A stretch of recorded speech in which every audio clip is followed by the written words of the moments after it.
Welcome to No Mercy, ladies and gentlemen. You can see from my title, the booking was terrible, but I gotta say it like that because this booking was not good. I did not like the booking of this show. The positioning of the matches were terrible. It made no freaking sense why they would do what they did. Mind you, some of the things that were done in the show, I didn't have a problem with. And overall, I'm sure people are going to enjoy the matches. They're going to enjoy some of the stories. But the booking really didn't seem to work. For me personally, it sucked. But the ending of this review, you're going to understand why I liked the show. Well, let's talk about the 8-man tag. I believe it was in the right place. But they didn't define what the hell the 8-man tag was supposed to accomplish. They said whoever won is supposed to begin to get into the title hunt or get a title shot in some way. So the heels lost. Hype Bros and American Alpha win, but what does that mean? Does that mean Hype Bros and American Alpha are going to have a match to see if they can become #1 contenders? I wish they had defined it, unless I missed that, because I didn't hear them say it. So the opening of the show, I felt that should have been, instead of the World Heavyweight Championship match, which I don't understand why they did that. I don't get it. But it should have been Jack Swagger and Baron Corbin. Now, I'm saying this, and Morgan Hyde, dude, one, thank you for your comment. It meant a lot to me about what happened in TNA. I haven't commented on it yet because it was stuff I was doing earlier. So after this video is up, and if you do see it, I will be leaving a comment on your comment. So I'm sorry about it being late. But I know he loves Baron Corbin. And I felt that this was not a good match for him. He did well, but having a big guy versus a big guy with a similar shape, I mean, both the guys are slender guys, very tall. Baron Corbin is a better wrestler at this moment than Jack Swagger. There's no denying it. But Jack Swagger, we the people, is over more. And I felt this was not the match for Baron Corbin. I'm sorry, it just wasn't. For one simple reason, he is the Andre the Giant Memorial Battle Royal winner, and he has not done anything. He's had matches against Sin Cara, may have beat him, but it didn't really get him anywhere. He had matches against Dolph Ziggler that got him absolutely nowhere. He had matches against Kalisto that he may have won, but he didn't get anywhere. He had dealings with Neville, and he didn't get anywhere. So he's spinning his wheels, even though he won a match against Jack Swagger, a 2-time world champion, who they spin the wheels on him as well. Not saying that he didn't cause some of that trouble, but you get my point. He should have been with somebody that seemed to have more credibility and should have been built better, and he's nowhere. It just upsets me personally. The second match, I believe, was not bad.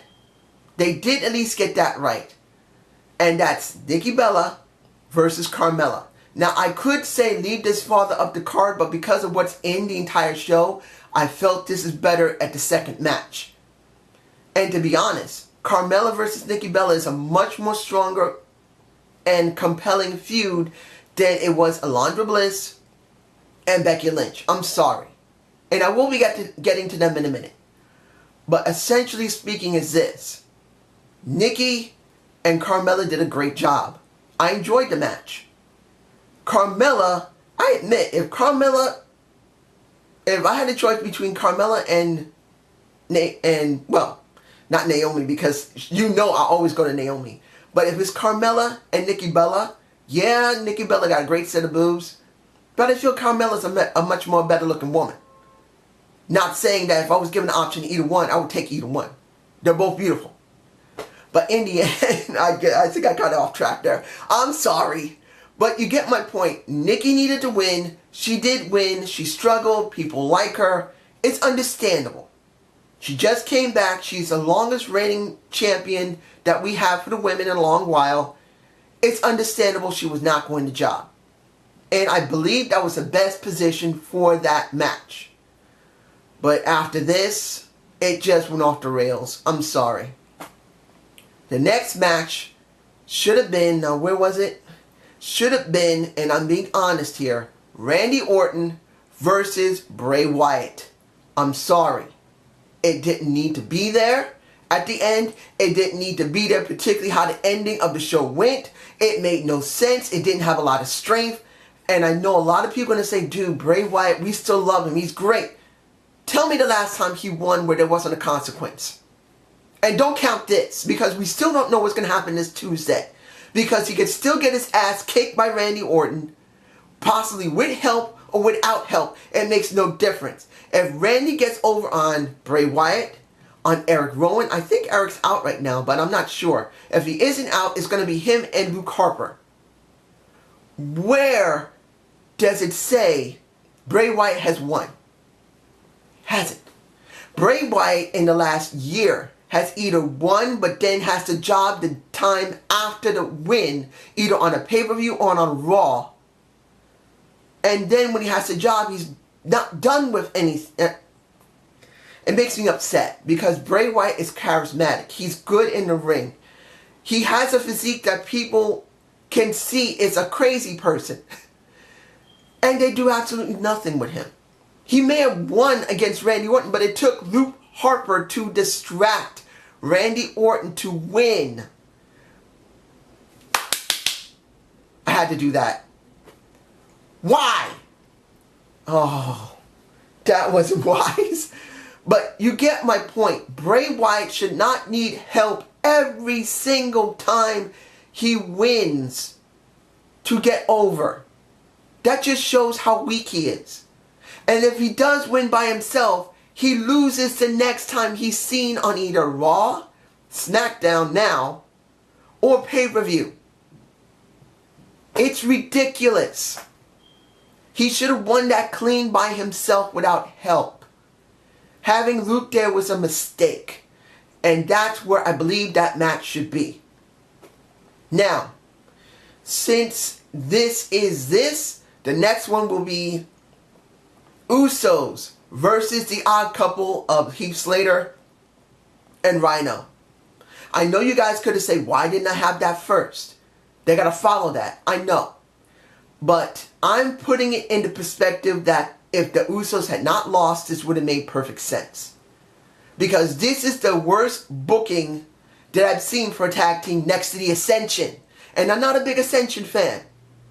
Konnor and Viktor, they're alright, but I've never really been interested in a World Warrior or Demolition type of team. They were interesting in NXT, but let's be honest, here they didn't really need the concept all the time. And they didn't get built very well. So when you look at the Usos, let's be honest, the Usos have been built very well. Actually, I'm lying. The Usos have been built terrible. They should have never went into the tournament. They should have been allowed to have the new personas with the new music, the new ring attire, and the new ring work, and be nowhere near the titles. They should have gone through American Alpha. They should have gone through the Ascension. They should have gone through Vaudevillains. They should have gone through the Wyatts. You could have had Bray Wyatt with Eric Rowan or Bray Wyatt now with Luke Harper, where they would be in a title match. Stop putting Bray Wyatt by himself. Let him be in a tag team. Let him win some titles and get some gold. This is the way I would do it. And in the end, then after they've gone through several months, at least 5 or 6 months of destroying everyone, then they go for the titles.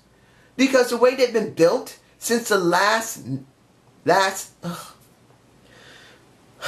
I'm repeating myself because I'm so frustrated. Let's be honest here. What do we get in Backlash? Nothing. Nothing for the Usos. They were built as heels. They were booked as heels and they lost.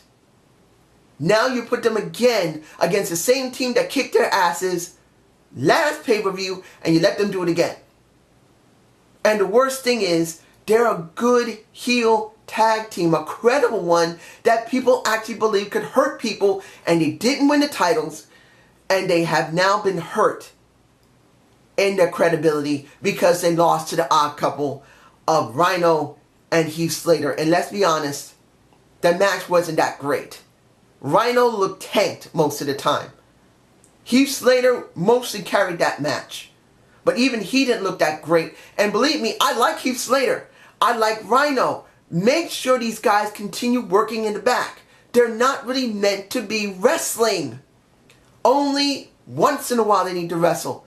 Not like this. This is the reason why they're going to be losing credibility. They're not New Day. New Day does interesting things in the ring. Interesting things outside the ring. They had freaking Bootios. What did we get from Heath Slater and Rhino? A watered down version of New Day that they believe could do something, but they haven't pushed them. Now moving on.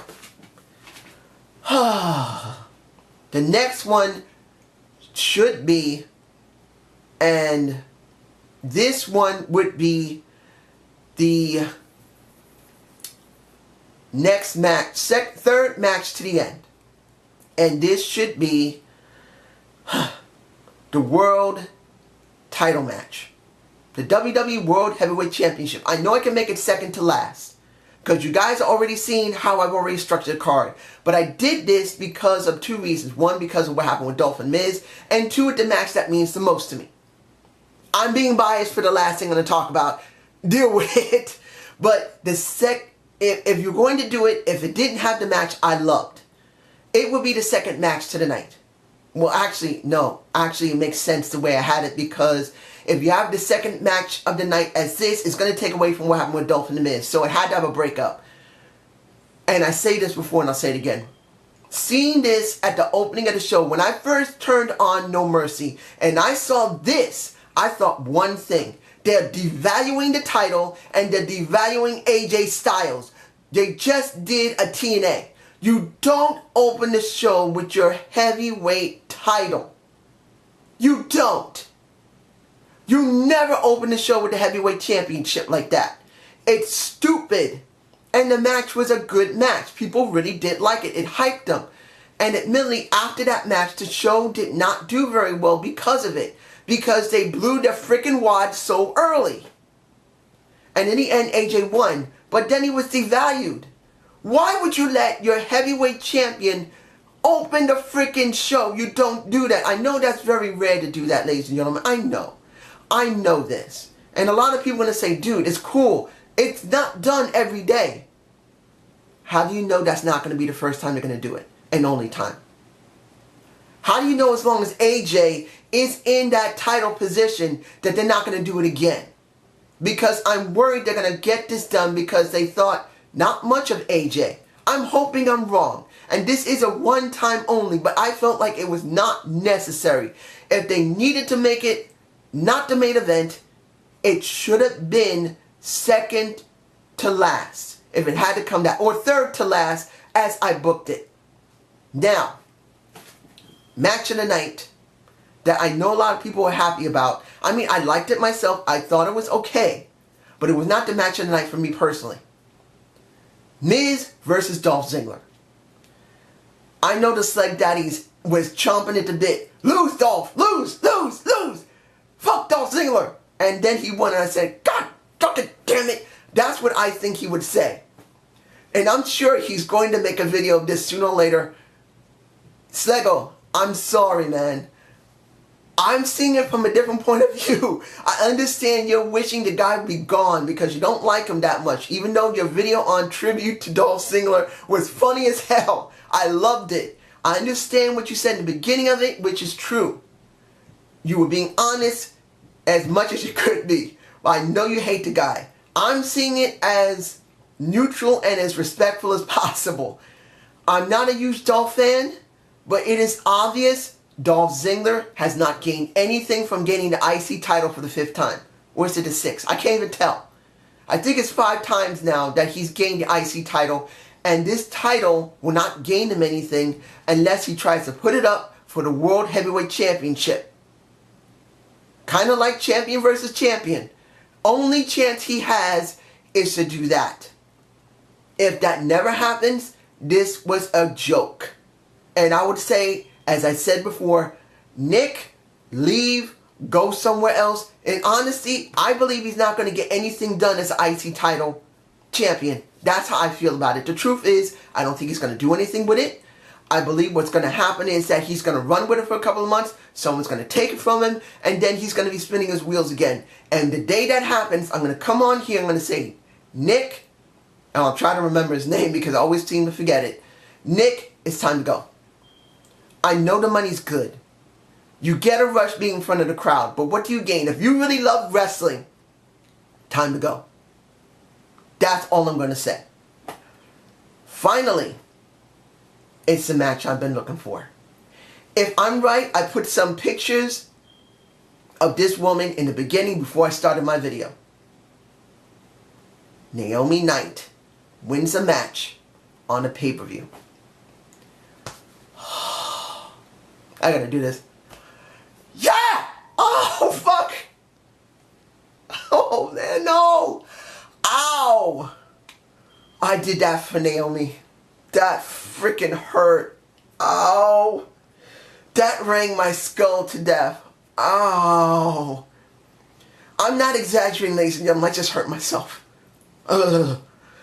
But I did it for Naomi. I'll have her in here. I'm going to put her somewhere. Maybe here, here, here. I don't know where I'm going to put her.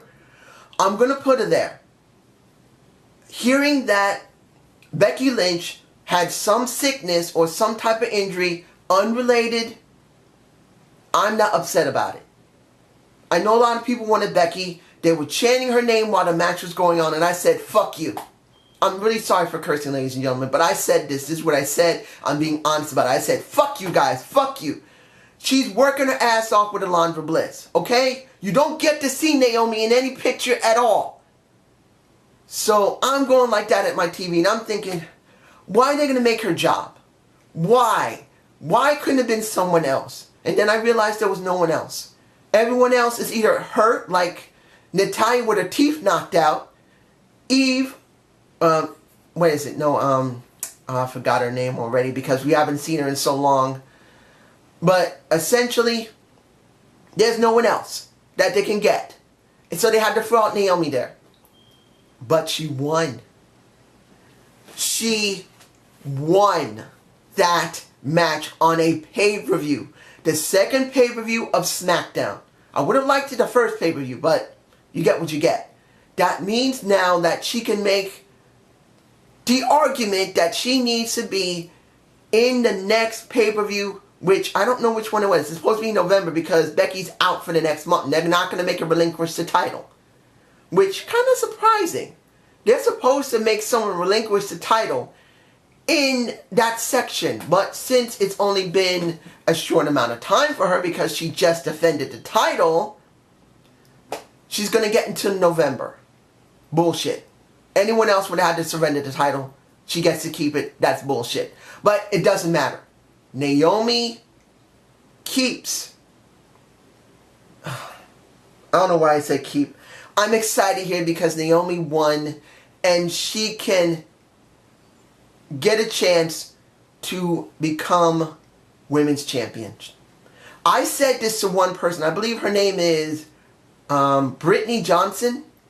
I could be wrong. If that's your name, if that's not your first name, I'm really sorry. I do remember your name as Johnson at the end. Or it's Johnson or Jackson. Oh my gosh. I think it's Johnson. I think it's Brittany Johnson. I know you have been frustrated about watching Naomi. And I said, be patient. She could still win. It's too soon for her. Maybe 2007. If she gets nothing, she should leave WWE. But now there's a chance she could go after the title. And this makes me happy because one, Naomi got a win. And two, it's on a freaking pay-per-view when she never wins. Now, if she loses on SmackDown, that's going to suck. This coming SmackDown. I hope it doesn't happen. But this is what I think. The show was okay. It was good. But the booking was terrible. But Naomi won. So I hope you guys enjoyed this No Mercy 2016 review. Please give me a comment below.